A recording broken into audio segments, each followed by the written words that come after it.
Hello there, Mr. Brown here, and I just wanted to deliver a short Easter message before we break up for our 2-week break. It's been a tough term. It's been tough for you as parents, and it's been tough for us as teachers. And we know that when we work together, we can get the very best for our children. And as well as all that toughness and difficulty, it's important to remember that there have also been some positive stories, some bright lights in the darkness, stories of hope. There has been a slight relaxing of the rules on the 28th of March, and since then, I'm sure like me, you'll have seen pictures of people in parks and videos of people gathering in large groups. And I'm sure like me, you'll feel disappointed about that.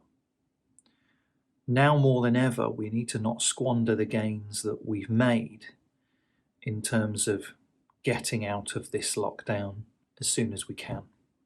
The vaccine programme is progressing really well, but the disease can still be spread and people can still get sick and end up in hospital. However, it's not all doom and gloom. There have been some really positive stories from school. Children and adults doing really positive things.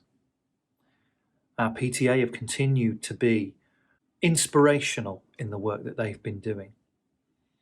And they've got lots of plans to raise money over this term. We had our excellent Break the Rules Day, and Mrs. Hancock has even agreed to shave her head. I'm sure she'll look better than me when she does it. But there are lots of other kind of positive stories as well. The Year 5 teachers came to speak to me and they told me how obvious it was that on the 8th of March, when everybody came back, all the children were so happy to be back in school. I know that some children had to go home shortly after that and do some of their learning from home, but it's felt really good for us to see the children who, whether they're at home or at school, are just enjoying that sense of collaborative learning again and working together to achieve what they need to achieve. Some children in school have been working on an Egyptian mummification project. They've worked extremely well together, and the examples of collaborative learning have been fantastic to see. And you can see pictures of those and all the things that I mentioned today on our school Twitter feed. Our Year 2 children have been exploring the events of the Great Fire of London, mixing their history and their science lessons together.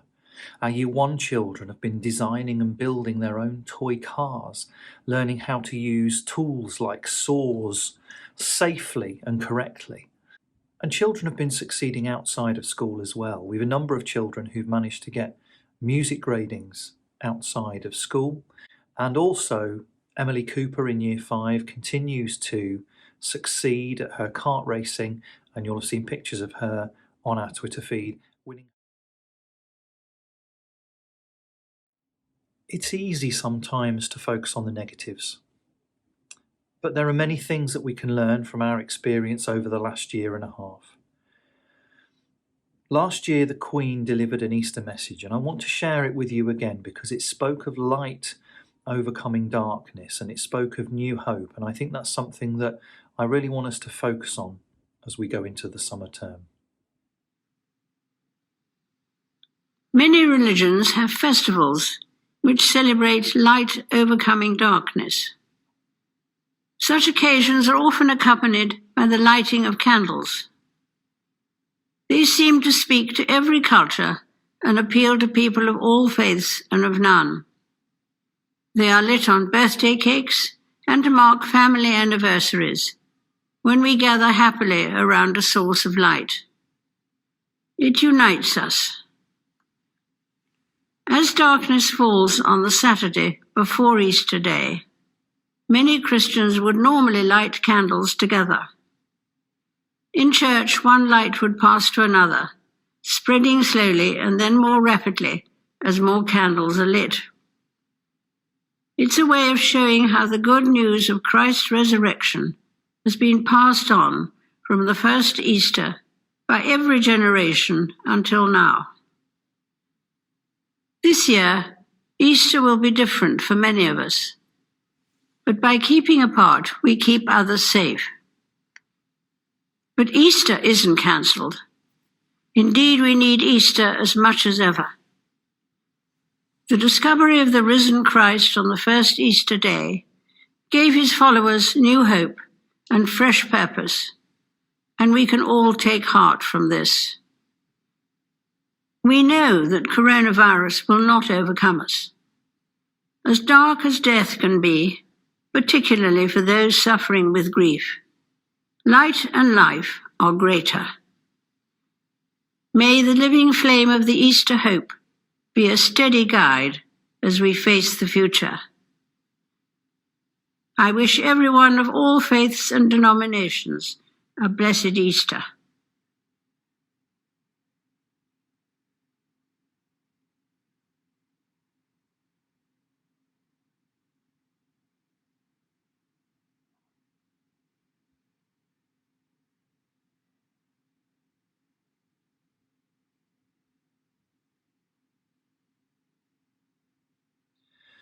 So before we break up for Easter, I just wanted to thank all of the parents for their hard work and their commitment. Thank you for getting them to school on time.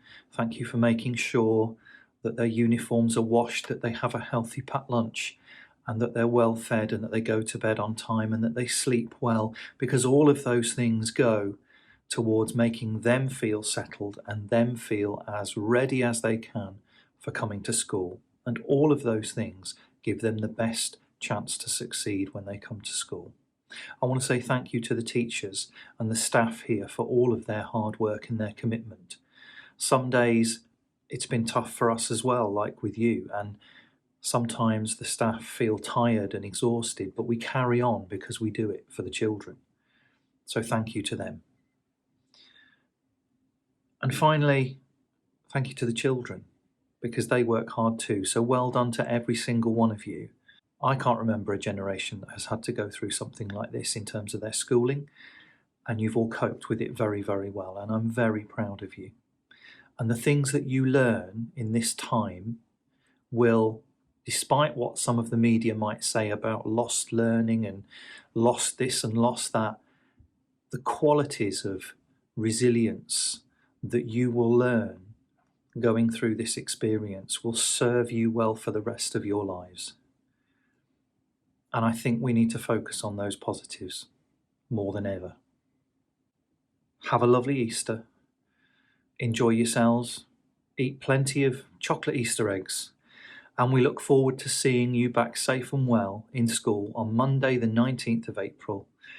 And the gates will open as normal from 8:30. We'll see you then. Bye-bye and happy Easter.